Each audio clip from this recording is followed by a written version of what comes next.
So Alicia, when you start making a theatre work, do you start with a shred or a scrap of an idea, or does the vision of the work come to you fully formed and you go for it? I think the images come to me fully formed, or a particular image in the show, and then I start to often ask questions around that image, and it gets bigger, and then I begin to draw. I often draw a number of ideas, but I'm always thinking about where is this going and what does it mean, and a number of worlds intersect. So what was the image with Buried City? Well, in 2007. I drew two sets of scaffolds with some hessian flapping off it, and I drew 2 sight vans on the floor, and I had 2 security guards coming out of the sight vans because I was very interested in what's underneath a uniform. And underneath the city. And absolutely, in a hole in the ground. So Perry, how does it start for you? I come up with an idea or a theme, like a big idea, as a songwriter, and then I'll write songs to fit into that theme, that idea. Well, my first album that I made was about relationships and people having relationships and trying to have relationships within a particular type of environment, which is basically the one that I've lived in most of my life, the inner city of Sydney. Athletes talk about being in the zone, the space where their own rhythm takes over and the rest of the world disappears. Is that something that you can relate to as a director and as a songwriter, singer? Oh, definitely. As a musician, as a guy, when you're recording, for example, you're locked in a room, and they could be dropping bombs outside and you wouldn't know. You're just completely locked in and focused on creating and doing what you have to do in that time.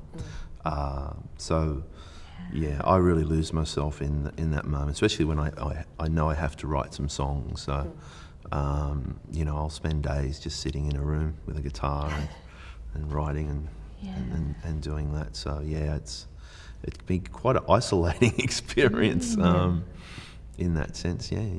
I think you lose yourself in a zone, and sometimes it's an intelligent zone, and sometimes it's just a heart zone, and sometimes it's a meditation, and sometimes there's all the visions, and then it's the work, So it's this constant thing of either say you're a genius or you work, So for me, it's this process of just going and going and going on it. You collaborate with others. You create this animation of the vision that you've seen.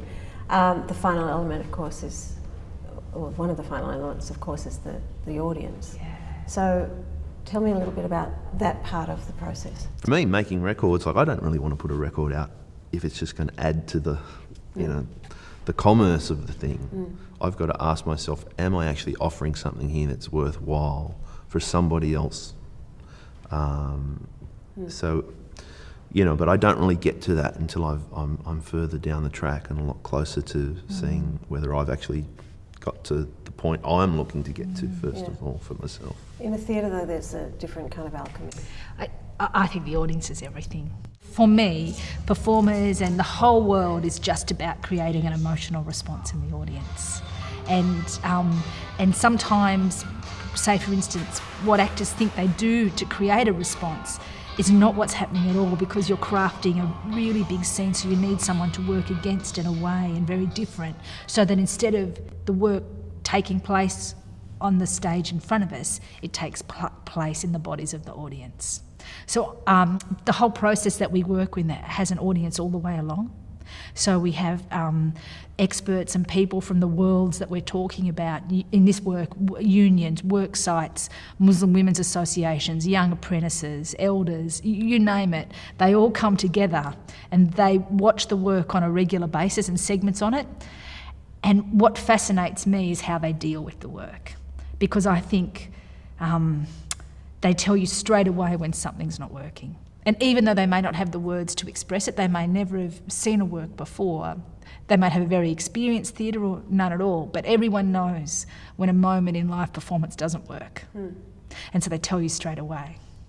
And I go, oh, right, what does that mean? How do I change it? And then, of course, when you get into the space and you have your own audience, I'm interested in the shuffling and the sniffling and the weight transfer of the audience, because what I learn completely about the work as soon as that audience sits in a seating bank around it. And that's what I go, yeah, right, I need to sort that out.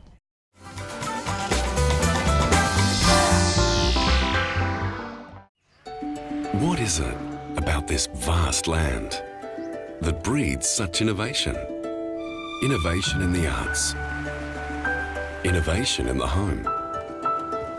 Today, kitchens everywhere have a Zip Hydro tap. Boiling and chilled, filtered water instantly. Australian innovation and design. Zip Hydro tap, used by millions around the world each day.